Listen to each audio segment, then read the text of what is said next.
Vous savez que j'ai lu un article et même un livre extraordinaire sur la physique quantique qui en réalité prouve quelque chose que personne ne va entendre. La physique quantique, vous savez que c'était une grande discussion entre Einstein et d'autres très grands scientifiques. Est-ce qu'il y a dans l'infiniment petit, dans la base même de la matière, est-ce qu'il y a quelque chose qui est rationnel? Einstein le pensait, il disait cette fameuse phrase Dieu ne joue pas au dé, il n'y a pas de hasard. Et les scientifiques de la philosophie quantique lui répondaient, ne dites pas à Dieu ce qu'il doit faire. Et aujourd'hui, l'expérimentation a prouvé que la physique quantique avait raison face à Einstein.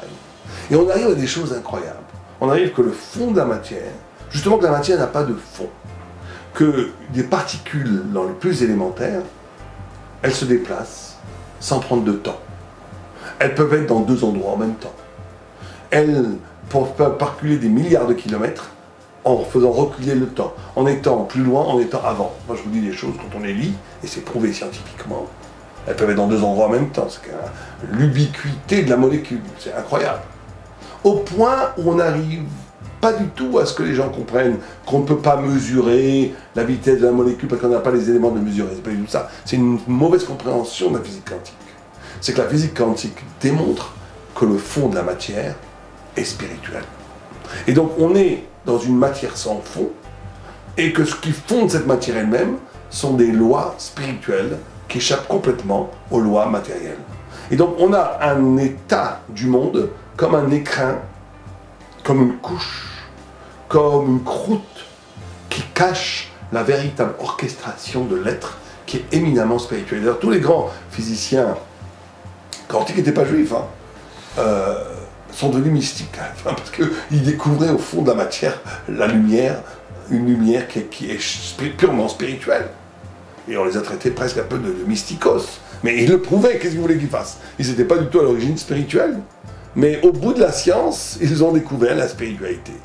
Et donc, à partir du moment où maintenant la structure de la matière n'est plus une structure fondée, infinie, inébranlable, qui ne doit rien à un autre ordre qu'elle-même, à partir du moment qu'on a prouvé scientifiquement que le fond de la matière est spirituel, que la matière n'a pas de fond justement, et qu'elle est juste un écrin sur une parole lumineuse qui provient d'un au-delà, comment est-ce qu'on peut surfer sur le monde en ignorant ce qui le porte? Et donc, il est très important de vivre en considérant la matière comme relatif et ce qu'il apporte comme absolu. Ce qui est valable pour tout le monde, à chacun à son échelle. C'est valable pour le non-religieux, pour se poser la question, comment tu peux vivre une vie qui est 100% calquée sur une croûte? Tu ne peux pas aller voir plus loin. Mais c'est valable aussi pour le religieux. Comment peux-tu vivre dans une religion qui elle-même épouse le ritualisme ou l'évidence des formats? Il faut toujours tous se poser cette question. Est-ce que la centralité de mon existence, c'est cette lumière qui porte le monde, ou l'illusion que le monde donne de son ordre? Allez, va y aller, nous.